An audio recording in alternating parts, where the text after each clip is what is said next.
सवाल मेरा बस इतना सा है कि क्या अगर एक औरत किसी व्यक्ति को, चाहे वो उसका हस्बैंड ही क्यों ना हो, अगर किसी चीज के लिए मना कर रही है कि वो आपके साथ नहीं रहना चाहती बिकॉज ऑफ द रीजंस जो कि साफ साफ है, प्रताड़ना हुई है, पहले सब कुछ हुआ है, सब जानते हैं, तो क्या एक औरत को समय लेने का अधिकार नहीं? क्या एक औरत को सोचने का अधिकार नहीं?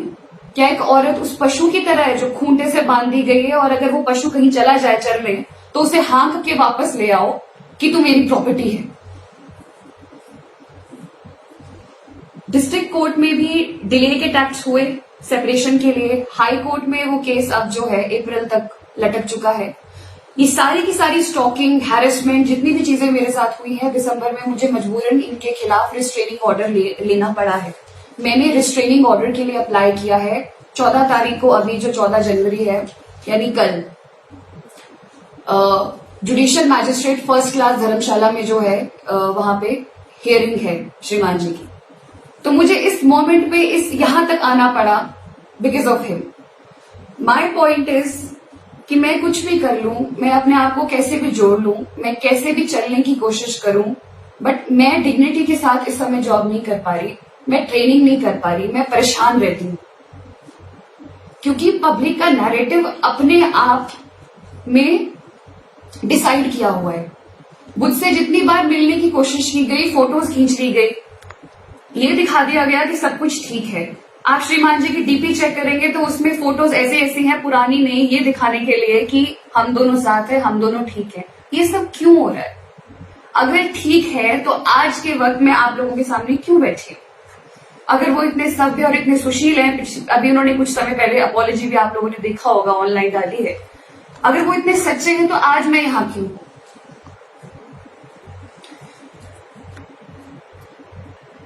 मेरा आज का पॉइंट यहाँ पे आने का सिर्फ इतना सा है, मैं ऑनरेबल सीएम साहब को रिक्वेस्ट करती हूँ, मैं honourable prime minister of the country को अपील करती हूँ कि सर, आप लोगों का नारा है बेटी बचाओ बेटी पढ़ाओ।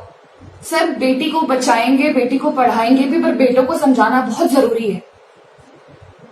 अगर बेटे कुछ गलत कर रहे हैं, हैरेसमेंट कर रहे हैं, उनको समझाना, डांटना बहुत जरूरी है सर, बहुत जरूरी है, क्योंकि मनमानी नहीं हो सकती सर। जो पावर का अब्यूज धर्मशाला में हो रहा है, मैं नहीं जानती कितनी लड़कियां हैं, मैं तो शायद भगवान की कृपा है कि मैं बोलने की हिम्मत रखती हूँ, लेकिन बहुत सारी लड़कियां हैं जो बोलती भी नहीं है उनके साथ क्या क्या हो रहा है, वो सिर्फ सहन कर जाती है। और वो क्यों? क्योंकि पावर में है व्यक्ति, उनके खिलाफ कोई भी नहीं बोलेगा। मेरे तक ये मैसेजेस आए जा रहे हैं कि तुम मीडिया में जाओ, तुम चाहे पुलिस में जाओ, तुम जहां मर्जी जाओ, अब बचा ही क्या है? क्योंकि डर ही नहीं है, डर ही किसी बात करने की, कोई उनको कोई बोलेगा। I appeal to honourable CM and PM, please इस प्रकार का जो पावर अब्यूज है उसे रोका जाए, चाहे वो धर्मशाला में है, चाहे वो हिमाचल में है, चाहे वो कहीं पे भी है। और एक और बात, I appeal to public as well, कि एक औरत बहुत कुछ सोच के समाज में सामने आती है, तो जब वो बोलने की हिम्मत रखती है तो आप उसकी इस हिम्मत को तोड़े ना। जब ये इंसिडेंट हुआ था तो उस समय लोगों ने कहा कि पहले मार खाई थी तो पहले क्यों नहीं बोले, फिर लोगों ने कहा कि अब मार खाई है तो अब वापस क्यों नहीं जाते। मतलब हर सिचुएशन में एक औरत को ही कॉम्प्रोमाइज के लिए बोला जाता है, एक औरत को ही एडजस्टमेंट के लिए बोला जाता है। But repeating my self again, ये स्टोरी औरत पुरुष की लड़ाई की नहीं है सर, ये गलत को गलत बोलने की है, नीति और अनीति की है। जितना हक श्रीमान को अपनी लाइफ में आगे बढ़ने का है, क्योंकि मैं उनको जाके परेशान नहीं कर रही हूँ, मैं उनको प्रेमिसेस में जाके एंट्री नहीं कर रही हूँ उनकी, वो जहां भी वो मीटिंग्स ले रहे हैं या जो कर रहे हैं, मैं रात को जाके उनके दरवाजे नहीं बजा रही हूँ। तो मेरे साथ भी ये नहीं होना चाहिए, मेरे साथ क्या किसी के साथ भी नहीं होना चाहिए। तो मेरी बस इतनी सी अपील है, सभी जितने भी हमारे बड़े बुजुर्ग हैं जो इस प्रकार के पावर अब्यूज को रोक सकते हैं तो जरूर रोके, क्योंकि हम बहुत गलत मैसेज जो है वो समाज में दे रहे हैं। क्योंकि ये लोग चलो मैं औरों की बात नहीं करूंगी, श्रीमान जी दुनिया में जाके अच्छा चेहरा दिखाते हैं, लेकिन पीठ पीछे जो चीजें मेरे साथ हो रही है, अगर मैं ये नहीं बोलूंगी तो मेरा पर्पस डिफीट है हर चीज का। और जहां तक बात है कोर्ट की, तो कोर्ट में ठीक है चीजें चल जा रही है, जैसे डिस्ट्रिक्ट कोर्ट में जो है फैसला मेरे लिए आ रहा था, वैसे ही मैं जानती हूँ देर सवेर हाई कोर्ट में भी आएगा। मैं जानती हूँ, मुझे पूरा विश्वास है। जुडिशरी की independence is a basic structure doctrine in the constitution. तो मैं जानती हूँ कि वो देर सवेर फैसला होगा। लेकिन फिर समाज के सामने सच्चाई खुल के रखते हैं ना। पीछे से नैरेटिव कुछ और है, आगे से कुछ और है, सब कुछ मैनेज है। क्योंकि मैं तो आज अकेली हूं यहाँ। इस प्रेस कॉन्फ्रेंस के रिलीज के बाद मैं जानती हूँ महाशय की सारी टीम जो है वो लग जाएगी इस चीज को संभालने में। कई लोग मुझे गालियां देना फिर शुरू करेंगे, पर मैं सिर्फ इतना बोलना चाहती हूँ कि जब इस बार आप गालियां लिखें तो प्लीज एक बार अपनी माँ का चेहरा जरूर याद रखना। इस बार आप गालियां लिखें तो अपनी बेटी का चेहरा जरूर याद रखना कि मेरी जगह आपकी बेटी भी हो सकती थी। मेरा जब फिजिकल अब्यूज खत्म हो गया तो साइकोलॉजिकल अब्यूज शुरू हो गया। मेरी शादी की वीडियोस, मेरी पुरानी नई वीडियोस जनाब अपने दोस्तों के थ्रू यूट्यूब चैनल पे लॉन्च कर रहे हैं। क्यों? क्या दिखाना चाह रहे हैं? ये एक सभ्य इंसान को शोभा नहीं देता। तो in the end to the CM also, इस प्रकार के पावर अब्यूज को रोका जाए, झूठे नैरेटिव्स को तोड़ा जाए और मुझे डिग्निटी के साथ जीने दिया जाए। Because right to life under article 21 वो मैं भी डिजर्व करती हूँ। मैं भी धर्मशाला से हूँ, मैं भी हिमाचल से हूँ, मैं भी इंडिया से हूँ। So this is what I want to appeal. Thank you so much. Police authorities से ये मैसेज आया है कि आपके श्रीमान जी ने ये मैसेज भिजवाया है कि अगर एफआईआर करेगी तो 10 साल लटकाऊंगा। श्रीमान जी लॉ ग्रेजुएट है, वो भली भांति जानते हैं कि बातों को किस प्रकार से मैनिपुलेट करना है, साथ ही में राजनेता भी हैं।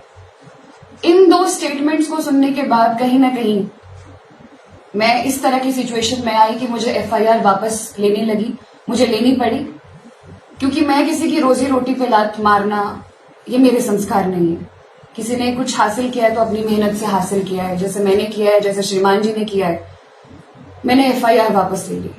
उस वक्त मेरे एक मीडिया बाइट आई थी जहां पे मैंने ये कहा था कि मैं मेंटल पीस को प्रायोरिटी देती हूं और मैं इस तूफान को अभी हैंडल नहीं कर सकती। श्रीमान जी ने मैसेज भिजवाया था कि 10 साल तक डिवोर्स में लटकाऊंगा अगर एफआईआर करेगी। मैं म्यूचुअल सेपरेशन के लिए तैयार हूं। मैं आप सभी को बता दूं, शादी के 1 साल तक हम लोग डिवोर्स के लिए फाइल नहीं कर सकते अकॉर्डिंग टू द लॉ। इसीलिए हम लोग लीगल सेपरेशन नाम का एक शब्द है जिसको हम अप्लाई करते हैं। ये बात वहां से मेरे दिमाग में डाली गई कि म्यूचुअल सेपरेशन के लिए मैं रेडी हूं, अपना सहयोग दूंगा और हम इस चीज से आराम से भलीभांति अलग हो जाएंगे। बट ये सिर्फ और सिर्फ नैरेटिव बिल्ड करने के लिए था, क्योंकि वहां से एफआईआर की तलवार उनके ऊपर से हट गई थी। और अब आगे जो उन्होंने किया वो किया शांत रहने का काम। मीडिया में 2 दिन बाद ही एक न्यूज आई थी कि अब आया है, श्रीमान जी की स्टेटमेंट आई है। और वो स्टेटमेंट ये थी कि ओशन भी मुझे मेंटल टॉर्चर करती है। आप सभी ने सुना भी होगा, देखा भी होगा अखबारों में। ओशन मुझे मेंटल टॉर्चर करती है, मेरे परिवार पे दबाव बनाती है और मुझे मेंटली भी परेशान करती है। लेकिन मैं अभी भी, ये पारिवारिक मामला है और इसे मनाने में लगा हुआ हूं, सुलझाने में लगा हुआ हूं। इस दौरान में जब मेरी श्रीमान जी से बात हुई, जब वो मुझसे बात करने आए, तो जब मैंने पूछा कि क्या वो स्टेटमेंट आपने दी है, तो वो साफ मुकर गए इस बात से। वो कहते हैं कि मीडिया वाले झूठ कह रहे हैं। मैंने मीडिया को ऐसी कोई भी स्टेटमेंट नहीं दी। जितने भी लीडिंग न्यूज़पेपर्स थे, इंडियन एक्सप्रेस तक, ट्रिब्यून तक और जितने भी रीजनल पेपर्स थे, सब में ये बात आई थी कि विशाल नेहरिया की स्टेटमेंट आई है कि ओशन भी मेरे पे दबाव बनाती है। तो जब मैंने इस बात को पूछा कि आपने ये स्टेटमेंट दी थी, तो वहां पे वो मुकर गए। कहते हैं मीडिया झूठ बोलती है, मीडिया ने इस तरह से किया है। तो मैंने ये कहा, अगर आप एक प्रतिष्ठित व्यक्ति हैं और सच बोल रहे हैं तो आपको मीडिया को डेफेमेशन नोटिस देना चाहिए। क्योंकि अगर किसी ने गलत किया है तो गलत को गलत बोलना चाहिए। बट वो नोटिस आज तक नहीं गया और वो नोटिस कभी जाएगा भी नहीं। क्यों जाएगा? क्योंकि श्रीमान जी का झूठ वहां पे पकड़ा गया। मेरा केस जुलाई में डिस्ट्रिक्ट कोर्ट धर्मशाला में लगा था और उसके बाद से उसकी प्रोसीडिंग्स होती रही। मीडिएशन की डेट जो है वहां पे पड़ती रही। मीडिएशन में भी जनाब जो है वो फुली टैक्टिक्स जो उनके हैं, डिलेइंग टैक्टिक्स, वो यूज कर रहे थे। डिस्ट्रिक्ट कोर्ट में भी उन्होंने पूरी कोशिशें की। मेरे 2 वकील के सामने उनके 6 वकील, क्योंकि प्रतिष्ठित व्यक्ति हैं तो रिसोर्सेज भी ज्यादा है, सब कुछ ज्यादा है। वहां पे उन्होंने ये चीज ठान ली थी कि मैं इसको डिवोर्स नहीं दूंगा।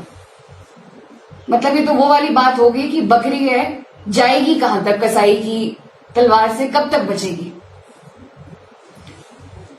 लीगल सेपरेशन में जब मीडिएशन हुई, मीडिएशन फेल हो गई, उसके बाद इन्होंने जो डिलेइंग टैक्स अपनाया वो ये अपनाया कि इन्होंने डिस्ट्रिक्ट कोर्ट से वो केस ही हाई कोर्ट में ट्रांसफर कर दिया, एक एप्लीकेशन लगा के। मेरे पेरेंट्स, हम बहुत ही मध्यम वर्गीय परिवार से हैं।